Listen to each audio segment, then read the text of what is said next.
और अब आपको बताएं कि वज़ीर आज़म शहबाज शरीफ की ज़ेर सदारत वफाकी काबीना का इजलास जारी है। इजलास में मुल्क की सियासी और इक्तिसादी सूरत हाल का जायजा लिया जा रहा है। मज़ीद तफ़सीलात जानेंगे डॉन न्यूज़ के चीफ रिपोर्टर सनाउल्लाह से। सनाउल्लाह, इजलास में कौन कौन शरीक है और क्या फैसले होने वाले हैं, आगाह कीजिएगा।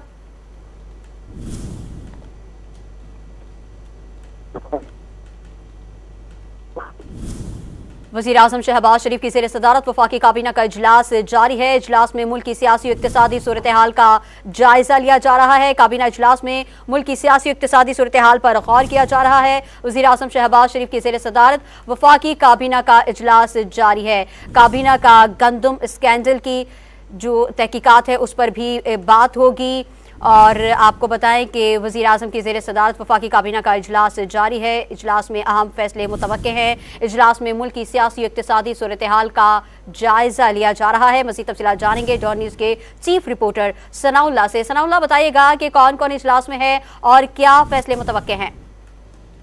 देखिए, प्राइम मिनिस्टर सदारत कर रहे हैं और कैबिनेट का जो मामूल का एजेंडा है वो तो देखा ही जाएगा। इसके साथ जो ईरानी सदर हेलीकॉप्टर को सानिया पेश आया उसके हवाले से भी कैबिनेट अफसोस का इजहार करेगी और इसके साथ जो मुख्तलिफ ममालिक के साथ कुछ MOU और माहदे हैं उनकी भी कैबिनेट मंजूरी देगी।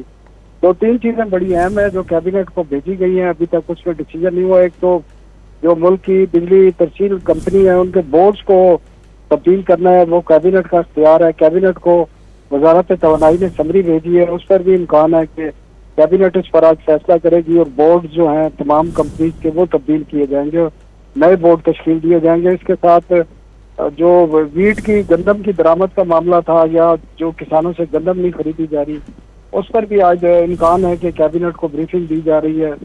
जो कैबिनेट सेक्रेटरी की सरबराही में कमेटी बनी थी और उसकी इंक्वायरी रिपोर्ट मुकम्मल हो चुकी है और कैबिनेट उस पर ब्रीफ किया जाएगा। और जिस तरह बताया कि 4 अफसरान को जिम्मेदार ठहराया गया है, उनके बारे में कैबिनेट फैसला करेगी कि उनके खिलाफ कोई मजीद इंक्वायरी की जाती है या उनको सस्पेंड किया जाता है।